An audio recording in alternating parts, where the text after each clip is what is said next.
आइए सुनते हैं बृहस्पतिवार की कथा। भारतवर्ष में एक प्रतापी और दानी राजा राज्य करता था। वह नित्य गरीबों और ब्राह्मणों की सहायता करता था। यह बात उनकी रानी को अच्छी नहीं लगती थी। वह न ही गरीबों को दान देती और न ही भगवान का पूजन किया करती थी, और राजा को भी दान देने से मना किया करती थी। एक दिन राजा शिकार खेलने वन में गए थे, तो रानी महल में अकेली थी। उसी समय बृहस्पति देव साधु वेश में राजा के महल में भिक्षा के लिए गए और भिक्षा मांगी। रानी भिक्षा देने से इनकार किया और कहा कि हे साधु महाराज, मैं तो दान पुण्य से तंग आ गई हूँ। मेरे पति सारा धन लुटाते रहते हैं। मेरी इच्छा है कि हमारे यहाँ सारा धन नष्ट हो जाए, बस बांस ना बजेगी, ना रहेगा बांस और ना बजेगी बांसुरी। साधु ने कहा, देवी तुम तो बड़ी विचित्र हो। धन संतान तो सभी चाहते हैं, पुत्र और लक्ष्मी को तो पापी के घर भी होना चाहिए। यदि तुम्हारी पास अधिक धन है तो भूखों को भोजन दो, प्यासों के लिए प्याऊ बनवाओ, मुसाफिरों के लिए धर्मशाला खुलवाओ। जो निर्धन अपनी कुंवारी कन्याओं का विवाह नहीं करा सकते उनका विवाह कराओ। ऐसे और काम हैं जिनके करने से तुम्हारा यश लोक परलोक में फैलेगा। परंतु रानी पर उपदेश का कोई प्रभाव न पड़ा। वह बोली, महाराज आप मुझे कुछ ना समझाएं।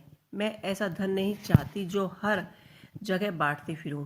साधु ने उत्तर दिया कि यदि तुम्हारी ऐसी ही इच्छा है तो तथास्तु, तुम ऐसा ही करना कि बृहस्पतिवार को घर लीपकर पीली मिट्टी से अपना सिर धोकर स्नान करना, भट्टी चढ़ाकर कपड़े धोना।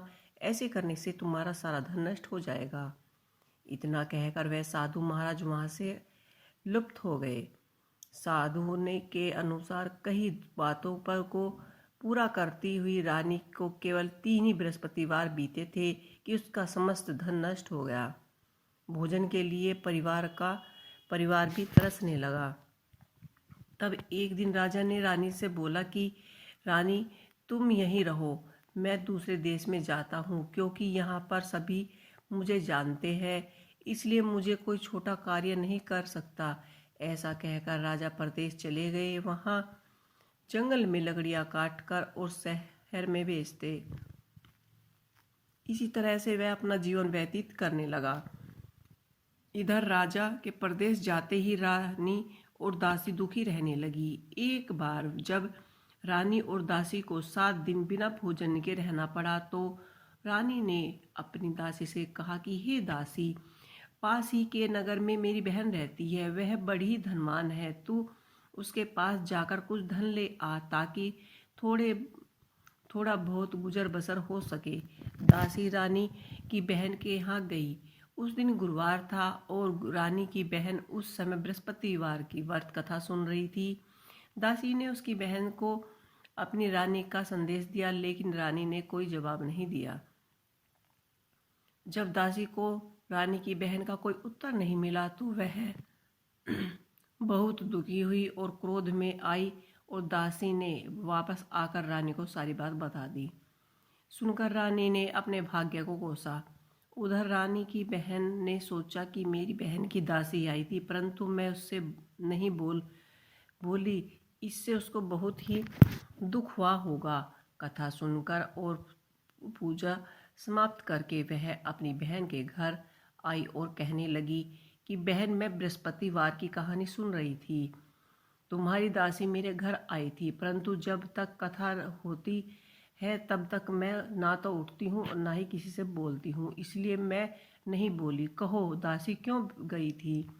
रानी बोली, बहन तुमसे क्या छिपाऊं, हमारे घर में खाने के लिए अनाज नहीं है। ऐसा कहते कहते रानी की आंखें भर आई। उसने दासी समेत पिछले 7 दिन से भूखे रहने तक की बात अपनी बहन को विस्तार पूर्वक सुना दी। रानी की बहन बोली कि देखो बहन, भगवान बृहस्पति देव सबकी मनोकामनाएं पूर्ण करते हैं। देखो शायद तुम्हारे घर में भी अनाज रखा हो। पहले तो रानी को विश्वास नहीं हुआ, पर बहन के आग्रह करने पर उसने दासी को अपने अंदर भेजा तो उसे सचमुच अनाज से भरा एक घड़ा में लग गया। यह देखकर दासी को बड़ी हैरानी हुई। दासी रानी से कहने लगी कि हे रानी, जब हमको भोजन नहीं मिलता तो हम व्रत ही तो कर रहे थे, इसलिए क्यों ना इनसे व्रत की कथा की विधि पूछ ले ताकि हम भी व्रत कर सके। तब रानी ने अपनी बहन से बृहस्पति देव व्रत के बारे में पूछा। उसकी बहन ने बताया कि बृहस्पतिवार के दिन के व्रत में चने की दाल और मुनाखा से विष्णु भगवान का केले की जड़ से पूजन करे तथा दीप जलाए, व्रत कथा सुने और पीला भोजन करे। इससे बृहस्पति देव प्रसन्न होते हैं और व्रत और पूजा विधि व्रत बताकर रानी की बहन वहाँ से अपने घर लौट आई। 7 दिन के बाद जब गुरुवार आया तो रानी और दासी ने व्रत रखा। घुड़सवाल में से जाकर चना और गुड़ ले आई, फिर उसे केले की जड़ तथा विष्णु भगवान का पूजन किया।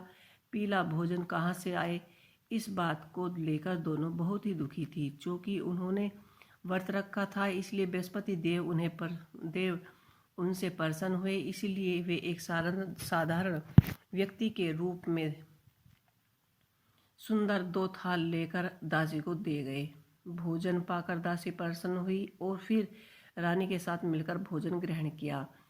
उसके बाद वे सभी गुरुवार को व्रत और पूजन करने लगी। बृहस्पति देव भगवान की कृपा से उसके पास फिर से धन संपत्ति आ गई, परंतु रानी फिर से पहले की तरह आलस्य करने लगी। तब दासी बोली, देखो रानी, तुम पहले की तरह आलस करती हो, तुम्हें धन रखने में कष्ट होता है, इसी कारण सभी धन नष्ट हो गया। और अब जब भगवान बृहस्पति देव की कृपा से धन मिला है तो फिर से तुम आलस्य होती हो।